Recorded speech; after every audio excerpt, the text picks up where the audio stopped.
सोमवार चांगला म्हणतो, मग आम्ही कीर्तनकार काय म्हणतो, मग सोमवार चांगला, मग आयतवारी खेटर हाणले सोमवार हाणले कोणते चांगले आज येते की नटक येते.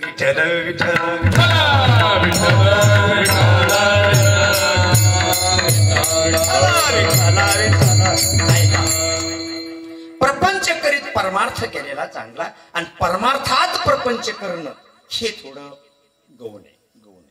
गौण आहे. आपल्या इथं काय कोणी दिंड्या काढणार नाही, म्हणले दिंडी काढले, दिंडीतले पैसे भले जमा झाले, मग फायदा तोटा काय नाही, आपलीच माणसं आहेत ना. तिथे तर माझ्याकडे पाहिले तुम्ही नाही दिंड्या काढणार.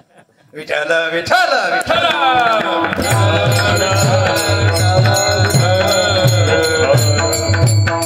एक गाड्या काढतो म्हणून, गाड्या काढणारा भेटला म्हणलं, त्यानं भले इतके कागद दिले, म्हणलं माझ्याकडे काय नाही, मी म्हणले.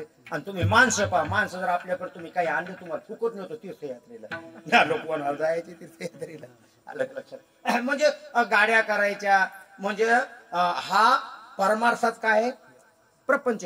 गाड्या नेल्या म्हणजे त्याच्यातून फक्त पैसे शिल्लक किती राहिले याची दृष्टी आहे, काही यायला तिकडे देवाला नेऊन देव दाखवायची ही दृष्टी नाही. माणसाने याचे नेणं हा चांगला आहे ते, पण त्याच्यात प्रपंच निघतो, त्याला प्रपंचात परमार्थ म्हणायचं. आणि तुम्ही आम्ही जे सप्ताह करायलो, जोडून या धन उत्तम व्यवहारे उदास विचारे विचक्रे, हा परमार्थ, ह्या प्रपंचात परमार्थ आहे, हा एकदम शुद्ध आहे. विठ्ठल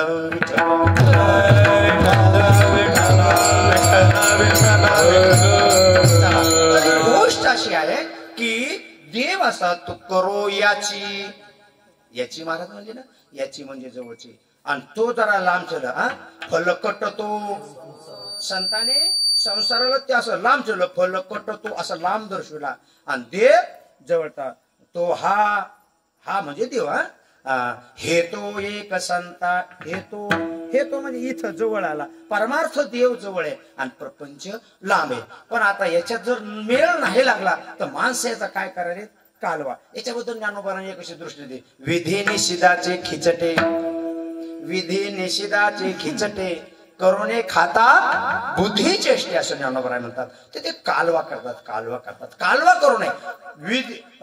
विहित वेगळं आणि निश्चित वेगळं अंतरांतर ठेवायचं. विहित एका साईड ठेवायचं, निश्चित एका साईड ठेवायचं. आता बाया काय करतात, ते डबा घेतात, डब्यावर नावं टाकतात. ह्यो साखराचा डबा आहे की नाही, ह्यो गुळाचा डबा, हा मिठाचा डबा. म्हणजे आता कालवा कालवी होती का नाही, समजे सारखे डबे, साखरेच्या डब्यात मिठे टाकले जातात, मिठाच्या डब्यात साखरे टाकले जातात, याला कालवा म्हणत असतात. पण आता हुशार चतुर माणसं झाले, पण कशात झाले, प्रपंचात झाले, परमार्थात चतुर. इथं शहाणा तो धनी घेत का म्हणे सोपे आहे सर्वहुनी, आणि शहाणा तो धनी घेत असे तर याच्यात चतुरपणा असणं अति महत्वाचं आहे. इथं महाराज म्हणले ते खिचटे केले, खिचटे विधी आणि निषेधाचे खिचटे. ज्ञानोबारांनी एक असं मस्त दृष्टांत दिला, आणि त्याला आपला साध्या भाषेत सांगायचं झालं, एक जवाईबो आले, नवीन लग्न झालेले जवाईबो आले.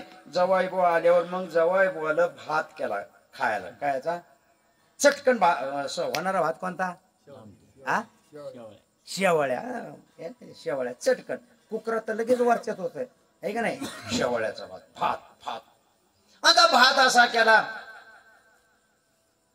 जवळ बोल भात वाढा, पण त्याच्यात दूध टाकता गाडग नव्हतं, ते दूध पहिलं भगून होतं, आणि भगुन्यामध्ये दूध वत्ता ते घालून लोटा समजा साईज पडली कशात, त्या ताटात.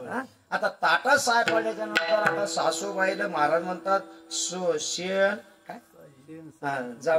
साय उतरण जावाय, शेण साय उतरण जावे. तुमच्या कीर्तन पाठ मी काय सांगू आता तुम्हाला, या सायखेड्या समजे माणसं चतुर आहेत बरं का.